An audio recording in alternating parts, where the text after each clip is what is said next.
Okay, we're not going to start there, but let me go ahead and get started then.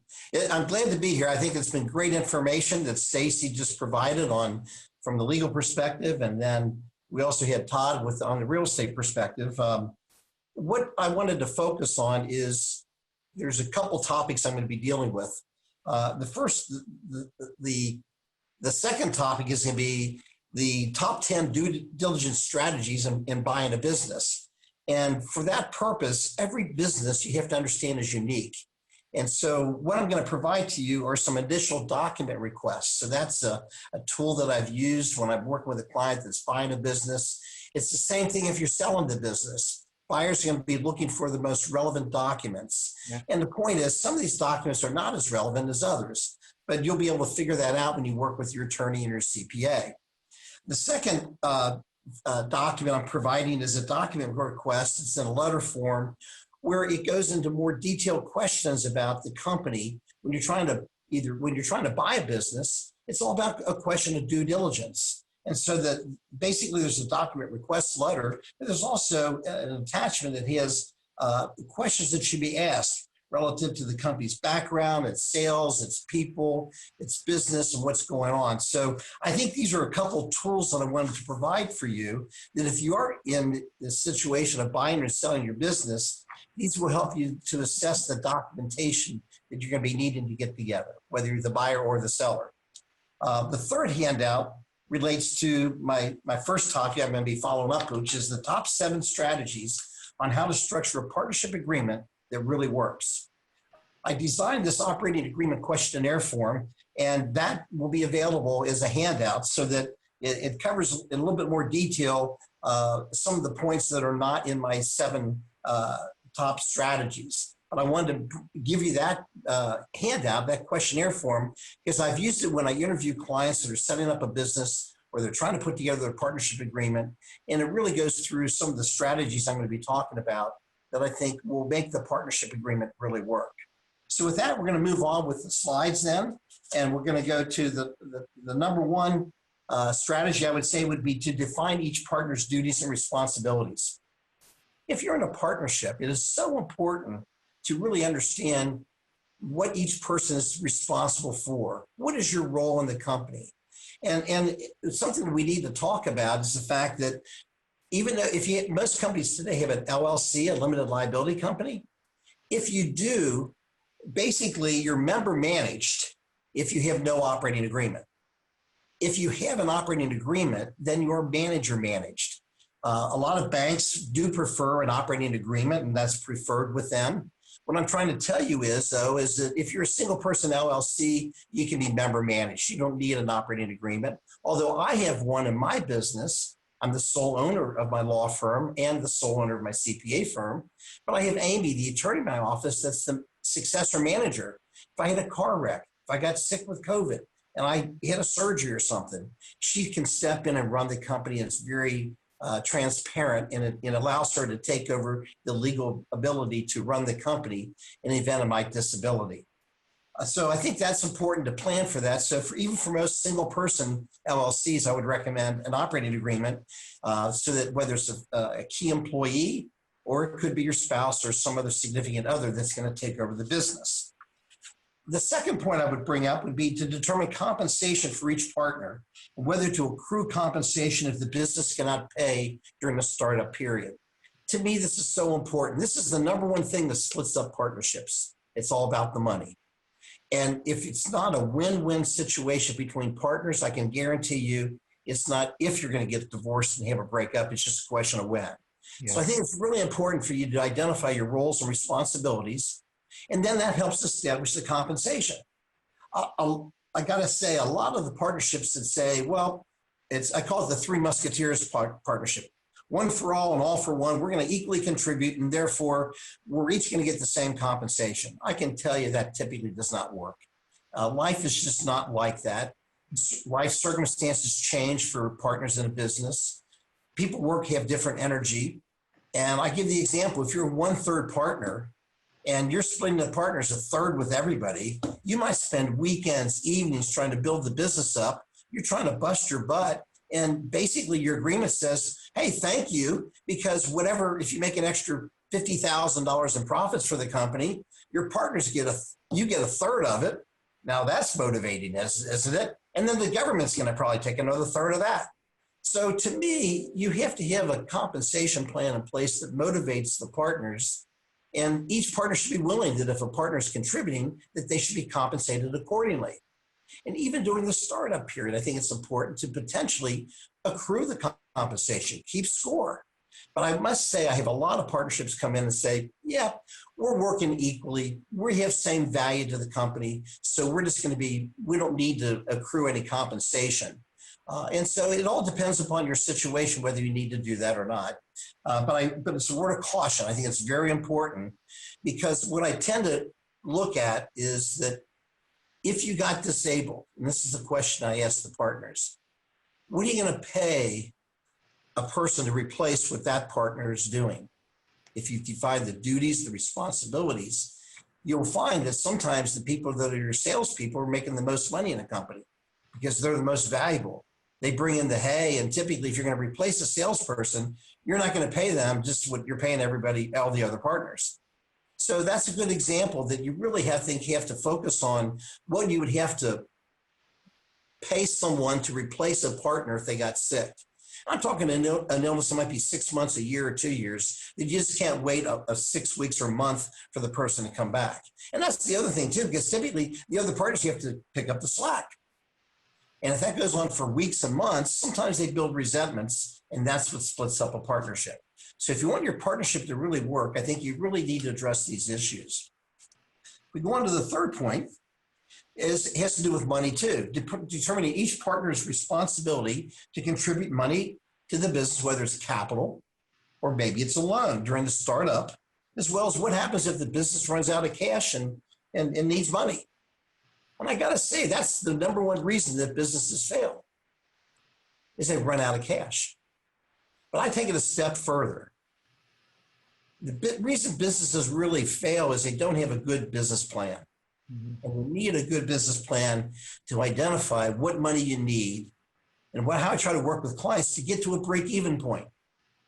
If you can get to that break-even point where you're paying all of your expenses, all of your taxes, each partner's being fairly compensated, there's a certain threshold of sales you need to reach in order to get to what I call the break-even point, and then you can tread water. But up until that point in time, as you know, most small businesses, everybody else gets paid except the partner. And the partner might be living on their line of credit with their house, but some partners are lucky their spouse is the main breadwinner. And so the main breadwinner is providing all the income for their household budget. But this person isn't drawing much of any money out of the business at all, even though they're working 60 hours a week. So I think it really is important to identify the capital you need to carry the business through that startup period. And then you have to raise the question as to whether or not you're going to have loans or not if you need more money down the road. So I think that that's an important consideration that, that potentially determines whether or not the partners are going to be diluted with their ownership percentage if they can't meet their obligation under the agreement. So you got that issue to deal with too, as far as diluting a partner's interest if they cannot make the capital call that's needed. You started out with a business plan, you thought everything was going to work out, and you know what? COVID hit. Now you need money in your business. You're a 1/3 partner. Some partners have access to money and other partners don't. What are you going to do? And so that's part of a good partnership agreement, to try to anticipate if something happened, even like COVID, what are you going to do? You might lose a major customer. What are you going to do? And that's when you need to discuss. And I think it's like a marriage, the partnership is. You need to have good communication. You need to anticipate problems. You need to identify what are you going to do when these major problems happen? How are you going to handle your business? And what's the response going to be? And I always tell clients, you need to be a win-win. You need to focus on a win-win with each partner. And that should be the number one goal and objective when you start putting these agreements together. You got to put the meat on the potatoes, okay?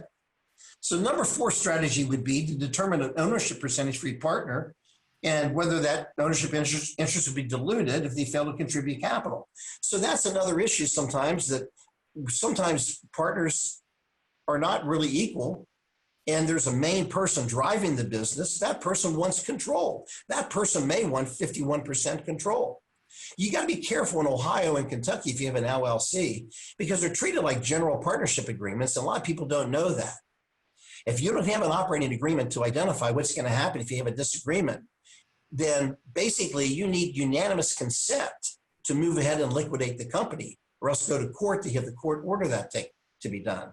So to me, it's really important to plan for the worst, that there might be a split up of the company. If a person can't bring the capital in the business that they're supposed to under the agreement.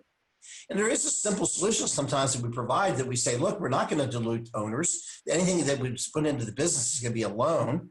And that's even advantageous for the partner putting up the money, because potentially you might have assets in the business. And if the business needs more money, that person really becomes the bank. Instead of going to the bank and guaranteeing the loan with the bank, you can have one of the partners put up money, put up the cash, and take a security interest in your assets. So if the business fails, that one partner basically has control of the assets that can potentially continue the business if it fails. So there's a lot of angles that you need to look at when you're trying to put together a partnership agreement that really works. If we move on to number 5, the strategy, determine how day-to-day decisions are to be made by the partners, as well as major decisions in the future. So the day-to-day decisions is, and you have to understand, if you do not have an operating agreement and you're a limited liability company, you are a general partnership. When you are member managed, which is what you are if you don't have an operating agreement, the members basically can contract the business and can make the decisions as if you're in a general partnership. Each member can go out and enter into contracts for the business, and you have to really evaluate whether or not the partners you have in your business, can you trust them? Can you trust their judgment? Especially if they're not the one putting up all the money and you're the money person. Sometimes you want to have control of those decisions, the day-to-day decisions. And so when we have a manager-managed operating agreement, we can have them be managers, or you can even call them president, vice president, secretary, treasurer. You can have the traditional officers you have in a corporation. And by the way, if you have a corporation, that's what we're talking about. You're going to have basically potentially a shareholder agreement that you appoint who the officers of the company are. The corporation gets a little bit more complicated, because in a corporation, you have shareholders who then appoint the board of directors, who then appoint the officers of the company. And you have to have annual meetings of your shareholders to appoint the board of directors. The board of directors have annual meetings, just like Procter & Gamble or any large corporation. So that's the advantage of having a limited liability company. You don't have to follow those corporate formalities. And so it's a little bit more streamlined. And that's why in my practice, I rarely set up a corporation, anymore. They're all limited liability companies. But I should mention, though, that there might be some major decisions that have to be made. And so if you got partners in your business, do you need unanimous consent? Or is it going to be 2 out of 3? Or the person that's putting up the money might say, I need to consent, and one of the other partners needs to consent that are minority partners. So those are the issues that you have to discuss as partners to put together a partnership agreement, how it's going to really work for you and the partners that you have. Sometimes, the person that's putting up the money might say, I just got to convince one of the other 2 partners to do something. Now, if you're 50-50, then you got to discuss what's the tiebreaker going to be. What if we don't agree? And, you flip the coin. Sometimes we recommend you have an advisory board to run your business. So that advisory board could be your banker, your attorney, a trusted business person that both partners might know personally. You have on a board that the board potentially would break the ties. And you'd have to communicate with them the situation, but you could potentially set up an advisory board, even if you have a limited liability company. Officially, you don't have a board of directors when you have a limited liability company, but the operating agreement could provide for an advisory board. It's a contract, so you can basically do whatever you think is fair and reasonable. And so I think that, it might be whether you're going to sell the company, merge the company. Those are major decisions. The other thing that comes up too is, oh my gosh, what if the business is tanking? You're not adapting to the changes you need with COVID. What are you going to do? Because maybe the president you've got on paper with the operating agreement, the manager who's running the day-to-day operations, you think he's going in the wrong direction. So what are your provisions for firing the president? What vote is necessary for that among the other owners? If it's just two owners, do you have to have an outside advisory board to try to mediate instead of having to go through the court system? These are all things that you can set up. Basically, it's like a prenup that you're basically in this marriage with this partner. And if you have problems, how are you going to resolve the problems? And it makes sense to try to put together an operating agreement that will address these issues. And no size fits all. Every situation is unique, and you have to sit down and talk with your partner. And that's why we have this questionnaire form that you and your partner sit down and discuss how you want to handle it. And then from there, then we have a meeting and we put together an operating agreement that really works. Number 6, we determine how much the business profits will be distributed annually and whether you're going to be required to distribute minimum distributions if there's taxes owed on pass-through income. So if you have more than one partner, basically, what you have to understand, whether you're a partnership or an S corporation, the income is taxed on the partner's tax return, whether they get the money or not.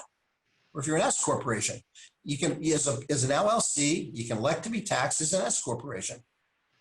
If you're an S corporation, yes, in fact, that income is going to be passed through to that partner, and you might be short of cash because of COVID.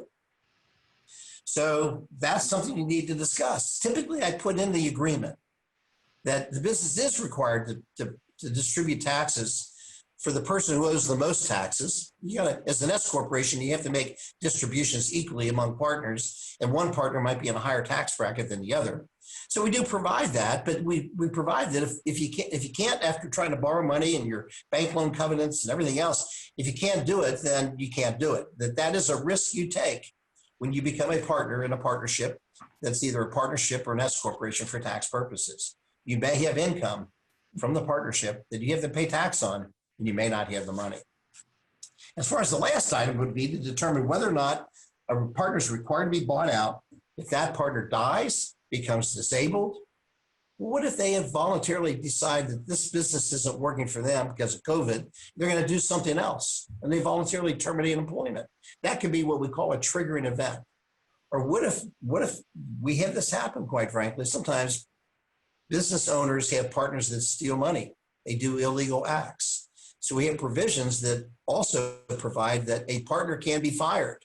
And you need to know this. If you have a partner in a partnership and they are a minority owner, in Ohio and Kentucky, as a minority shareholder, you have a right to your job, and you can only be terminated for cause.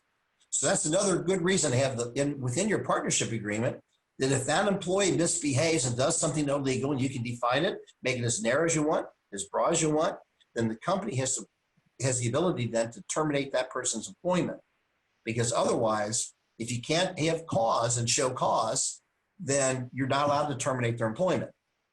And so the point becomes, if there is then potentially a buyout, how are you going to determine the price? And I got to say, it's very complicated. A lot of times formulas don't work. And I think COVID is a great example. I had clients that were buying businesses in January and February, and actually the agreement had to be modified because it didn't close, because the bank wouldn't issue the financing because of the disruption to the business operations. I had 2 different businesses that this dealt with. So that can happen in a situation like that. So, my point is, if you have a buy-sell agreement that has a formula, typically it's based upon historical earnings. And I'm going to be getting into that the next presentation. And when you have historical earnings and COVID happens, it's totally apples and oranges. You're in a problem if you have a buy-sell agreement. And I'm in a situation right now with a client who has a substantial, he was not a 50% owner, but they had a buy-sell agreement provided for a formula, which was the book value of the company. And quite frankly, that was kind of the liquidation value. It probably is a fair value. But again, the 2 of them, they had 4 partners, they went down to 2 partners, and now they're having to go to mediation this month in August to try to resolve this dispute. But they had a chance to review that. And that's the other thing I'm going to mention to you, that when you do this partnership agreement and you're trying to identify a buy-sell formula, what I normally recommend is that the parties agree that we don't have a formula. And we agree at the beginning of each year, this is what it's going to be. If something happens with these triggered events, this is the price. So it's you could use the formula to come up with that number, but each of you sit down at the beginning of the year, each of the partners, and you determine the price. Now, as you can expect, down the road, business may change, and one partner doesn't feel by the end of the year that that's a fair price, because that person is not, that person's the buyer, not the seller. And so what we have in that situation is that if they can't agree down the road to the price, that then we have an appraisal clause that would kick in. We get one appraisal. If the parties agree, then we go with it. If one party doesn't agree with the first appraisal, we get a second appraisal. If they're within 25% of each other, we take the average. If the two appraisers are two extremes, then the two appraisers hire a third appraisal. And then then we look at three appraisals, and whoever's closest, the average of that is what the buyout price is. It's a complex, costly process, but what are your options? So I'm trying to give you an idea that, it is important to work on that buy-sell price formula, or whatever you're going to do in your agreement. Sometimes if I have a startup business, the first year we basically agree that says, whatever money you put into the business is the money you're going to get. That's the buyout price. I've used that frequently too. But again, every business is unique. And you want to be fair. It's got to be a win-win, and that's what you got to take into consideration. Because sometimes you don't know if you're going to be the buyer or seller, because you don't know if you're going to die or become disabled. So, and that is part of really the succession planning for death or disability, what's going to happen with the company. So with that, we covered a lot of ground, and I know we're running short on time, but I'm going to continue to kind of work through pretty as quickly as I can. And that's why I didn't take questions. I think that the information is important.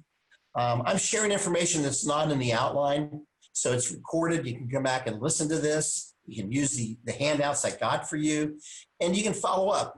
And really, you can follow up with Stacy or myself if you have any questions about, putting your buy-sell agreement, your operating agreement together. I'm a tax guy also. I didn't mention that, but it's one of those things that's more of a tax issue than anything else. And that is, you need to work with your CPA and your attorney to identify, should you be a partnership, an S corporation, or a C corporation, choice of entity. That is very important with the tax law changes in 2018. I'm just putting this little commercial in there that you need to work with your CPA and your attorney to evaluate whether or not, which entity should you be. And that's on the first page of the operating agreement questionnaire form. And it says you should talk to your professionals to determine which entity you should be. And quite frankly, that's a whole seminar in and of itself. And if you're a one-person owner, you could be a sole proprietor. If you're two or more people, you're a partnership if you're an LLC. And then you have the election to either be a S corporation or C corporation.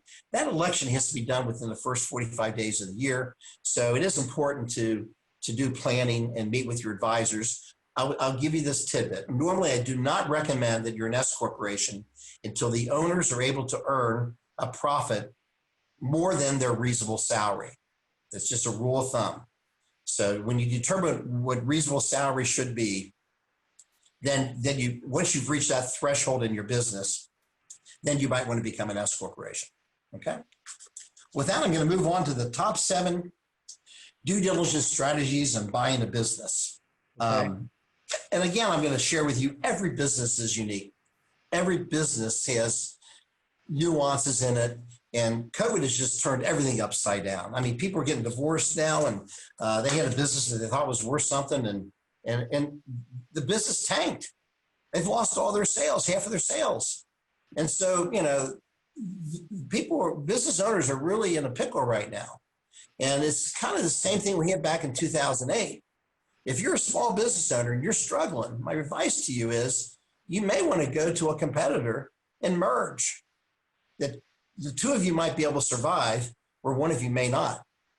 So it depends on, and if you don't have the cash flow and the money resources, you really are getting into a problem. The PPP loan helped a lot of people out, but that money is running out now. So what's going to happen the next 6 months, the next year, because COVID is not going away for a year. And we got another year of this mess, unfortunately. Hey, Bill, this is Mike. speaking of PPP, do you want to promote your class next week?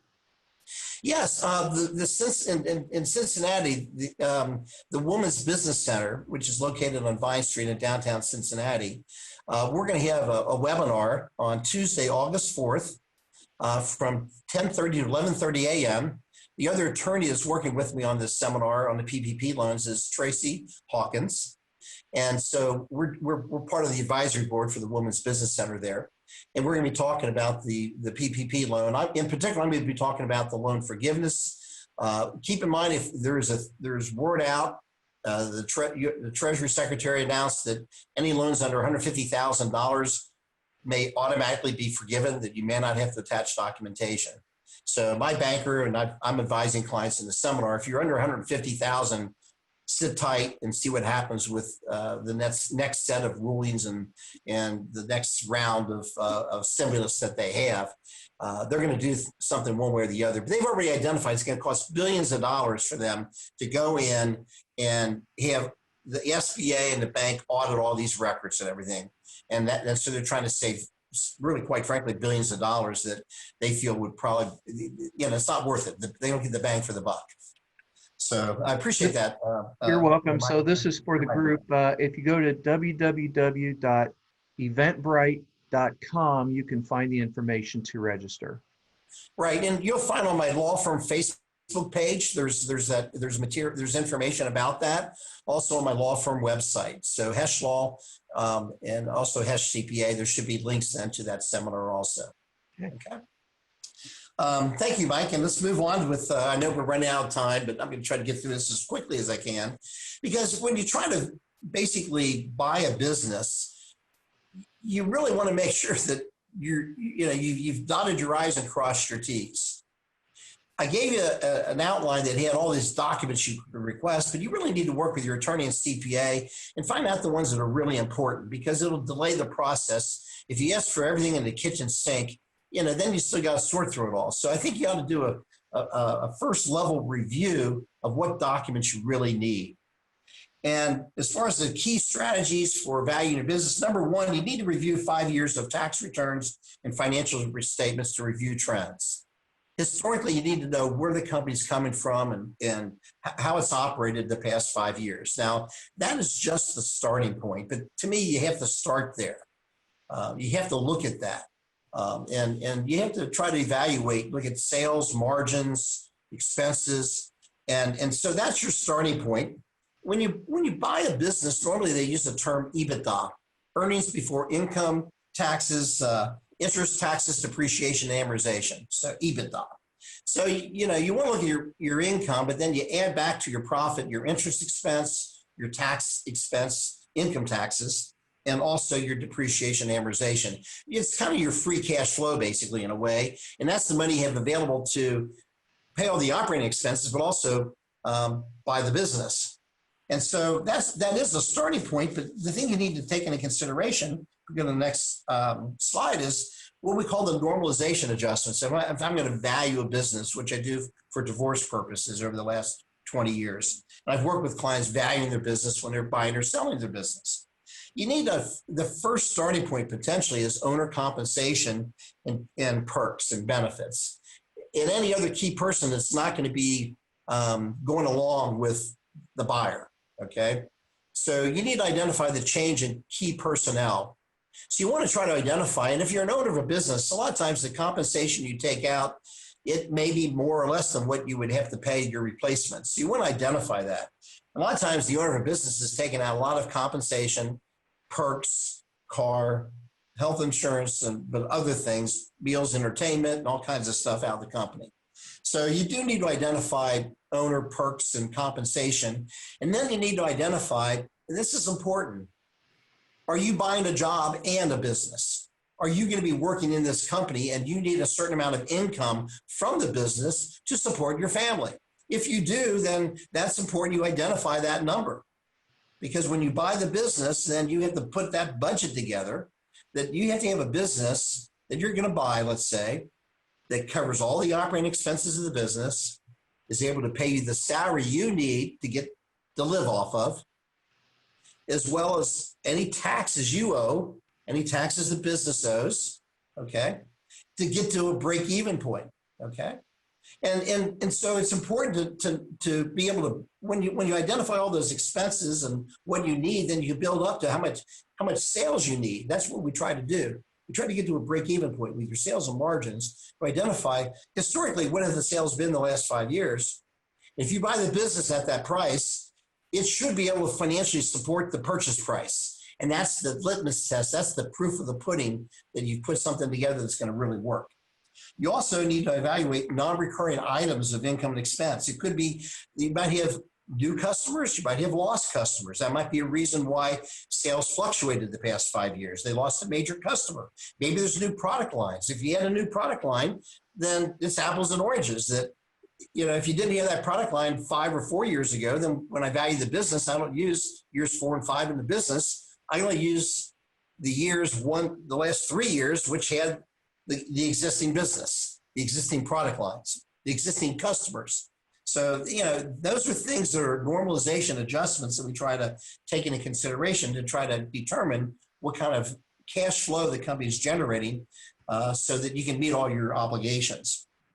You also, it's very important, you need to identify the capital budget for the company. So they might have trucks in their business. They might have computer systems in their business. They have furniture and office in their business. They might have a real estate. They might be renting. They might own the real estate. You need to identify what the capital budget should be the next 5 to 10 years, because you're going to need to fund that. And a lot of businesses are basically have been depleting their assets. And so you're buying a business and you don't know you have to replace all these trucks and cars in the next 5 years, and you didn't put that into your business plan. And you need more sales to cover those expenses because everything else has been fully depreciated. So it becomes very important to put that capital budget together and identify, okay, what you're going to need to buy for the business. The other thing I'm going to mention too is COVID impact on future operations. This is a big, this throws a big wrench in the whole thing. My goodness, any business out there, I'm talking about law firms, CPA firms, they're cutting people, they're downsizing, you know, and it's really one of those things I tell clients all the time. It's so, to me, this is really fascinating. It's just like 2008. It's not the smartest business owners that survive. It's not the strongest business owners that survive. It's those that are able to adapt to change. And boy, do we have change going on right now in business. Yeah. And that happened to me in 2008. I can tell you, I was scared to death in 2008. I'm a tax guy and everything's tanking. And Amy, the attorney, and I, we doubled the law firm business in the recession, 2009, 10, 11. Got recognized by the Northern Kentucky Chamber, fastest growing companies in the business in 2011, 2012. True story. And we're actually doing the same thing this year, quite frankly. I'm growing the law firm business in this recession. So, my point is that you have to be strategic, you have to be focused. But if you're buying a business, you really have to carefully evaluate because all the numbers are pre-COVID. You have to do a forecast. That gets very complicated because nobody knows the crystal ball when what's going to happen in 6 months or a year. So it becomes very, very, very, how should I say, uncertain. Okay. Let's move on quickly. I know we're almost at 11 o'clock here. So number 3 would be identify critical success factors, which are critical for the buyer to be successful. I tell this to all my buyers all the time. You need to identify the 5 things, the 3 things, the 10 things that you need to do to make this business successful. You need to focus on the things that are most important for the success of the business. And a lot of times it's about growing sales or sales retention, making the transition between the buyer who has all these, who doesn't have any relationships at all, and they're coming in with the owner of the company, and they're taking over all these relationships. People may like you and they may not like you. They use it as an excuse, and all of a sudden you thought you're going to have all these customers. You might lose 20% of your customer base because they were ready to move on and they like the seller, but they don't like you for whatever reason. It's outside your control. So I think that you need to also identify then potential problems you would have and how you're going to handle them and try to prevent them.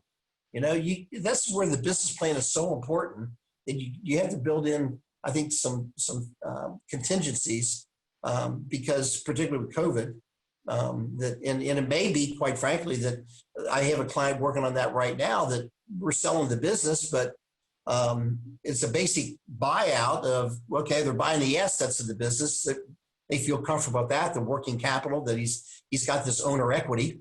You know, I mean, it's the assets minus the liabilities is your owner equity. So the company's solvent, so they're going to buy that, but they're basically, he's only getting a kicker the next 7 years if they make a certain level of profitability. That's how we're structuring the deal. To me, that's the only way to structure the deal in this environment. You don't really have a choice. Okay. So that's something you need to take into consideration. Move on to number 5. Review all the key customer relationships and what steps are necessary to transition the sellers relationships to the other key employees or the buyer. To me, a small business, it's all about one thing and one thing only. It's all about sales. If you don't have the sales, you're sunk. Your ship is sunk. You need to retain those sales, those key customers, that old 80-20 rule. Typically 20% of your customers are 80% of your business. And also, yeah, sure, you want to diversify, but it's easier said than done. Okay, but it is something I think is very important as far as, you know, focusing on that, because to me, that is typically the number one thing that makes or break a company when you buy the business, is the ability to, and it's also not just achieving the sales levels, but also keeping the margins that you have. Your cost of goods sold, whether it's a product or service, you have cost of goods to sell. And so when you have a transition, a new owner, you know, you don't know what the corporate culture is, and you come in as a new owner. I know when I was a tax partner at Touche Ross and Deloitte, I learned a lot when I was a tax partner at Touche from all my clients who were buying and selling companies. I had management training. So my success is really attributed to everything I learned in my career, quite frankly, when I was at Touche Ross for 11 years and became a tax partner for 5 years. But basically, when the merger happened, they said, we don't do anything for the first year. And I think that is so true. So if you're going into a company, you're buying a company, you don't make major changes right out of the box. You get in there, you start identifying people, you identify who the good people are, who the weak links are. And typically in any organization, there's probably 10% of the people you probably could get rid of, and it doesn't hurt you at all.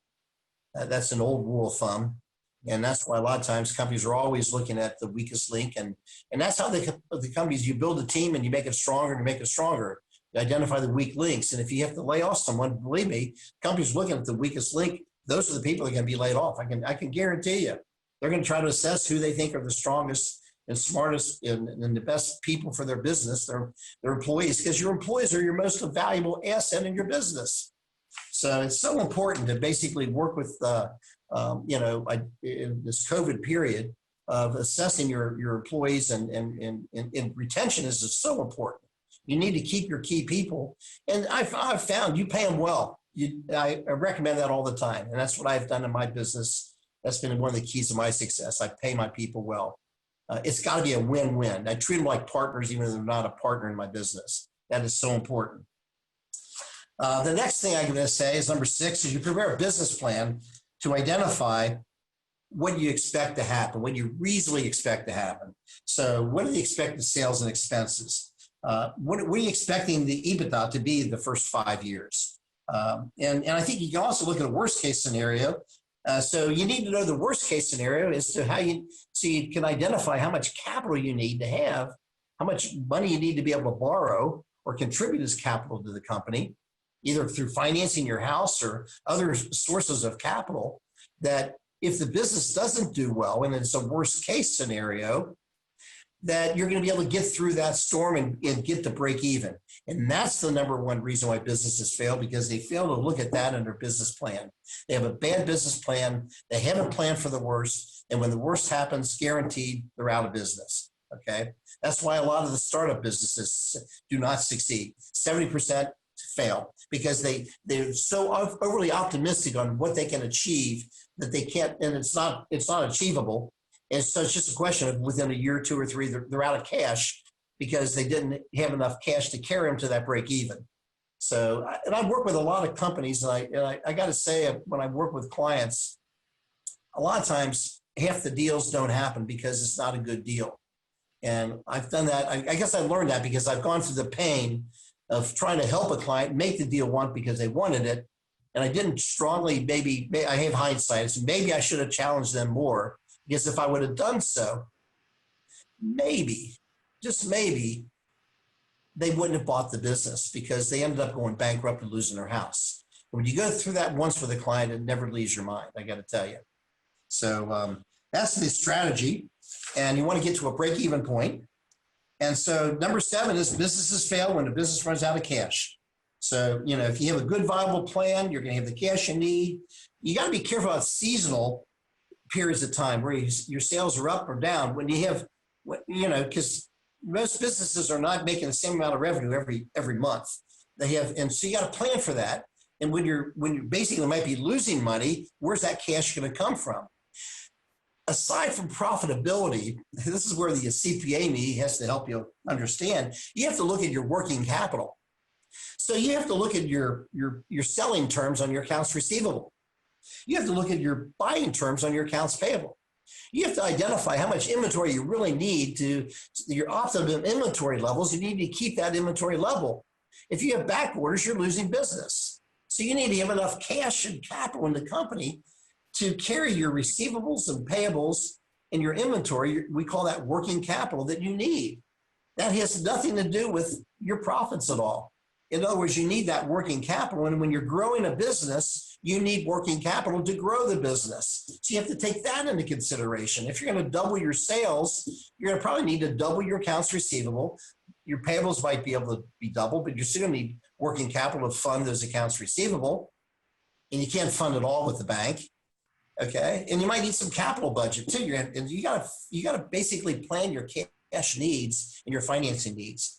And I think if you do that, you have a great chance for succeeding in buying that business. And if you're a seller, you need to understand all these issues, because to me, that's how a seller can maximize their value when you're trying to convince the buyer to buy their business. The seller knows the business better than anyone else. So I recommend my sellers to go through this process and lead the horse to water. You can't make them drink, but boy, you can give them insight that they would never figure out, because you're trying to maximize what you're trying to get for your business. So that's the other thing that I think is, it really works on both ends, all this information. The seller needs to go through the same process if they're trying to maximize the value and convince the buyer that the business is really worth what it is. So with that, Mike, I think we're out of time. It did run over a little bit. No, it wasn't too bad though, only a few minutes. Is there anything else? I'm open for questions if somebody wants to stay on, or they can text me, email me, however they want to do that. I'm kind of unusual for professionals. I answer my phone calls half the time, and when I'm out of my meeting because I can't answer a phone, I will return my calls. Like right with this seminar or webinar, after the webinar, I'll be returning phone calls afterwards. So I am accessible, and I'm also text messaging if people need that. My cell phone is 513-509-7829, or you can go to heschlaw.com or heschcpa.com, and there's a way that you can email me through the website, and you'll be able to find my email address if you just want to email me directly. But my email address is bill.hesch@williamhesch.com. Real simple. So thank you, Mike, for having me. I really enjoyed it. Thank you, Mr. Hesch. I'm also going to include the 3 documents besides the PowerPoints you went through today: the LLC operating agreement questionnaire, the document request letter, and the initial document request. Do you want to highlight any of those real quick, or just speak about those? Well, I would say the operating agreement questionnaire form is really tied into the slides. You'll see most of the items in the 7 strategies within that agreement. There's a few other things that are there. When you're talking about major issues and resolving major issues, that's what we're talking about as far as your succession plan. We talk about your death and disability. And we talk about how you're going to value that buy sell. And I gave you some good insight in the webinar as to how I approach drafting that buy sell agreement. There's a lot of information in these other documents I'm giving you, but quite frankly, you should go through them and identify with your attorney and CPA what are really important. Okay, you don't have to ask for the whole kitchen sink, but I like these type of checklists because it brings up things that you may not have thought about. Okay, and that's why I do these checklists and in my, basically I work with small businesses, but my law practice is primarily doing a lot of estate planning, trust, probate work. We do a lot of elder law, Medicaid planning. It's very much of a niche thing, which in my CPA firm is a tax practice. We do taxes, we do death and taxes in small businesses.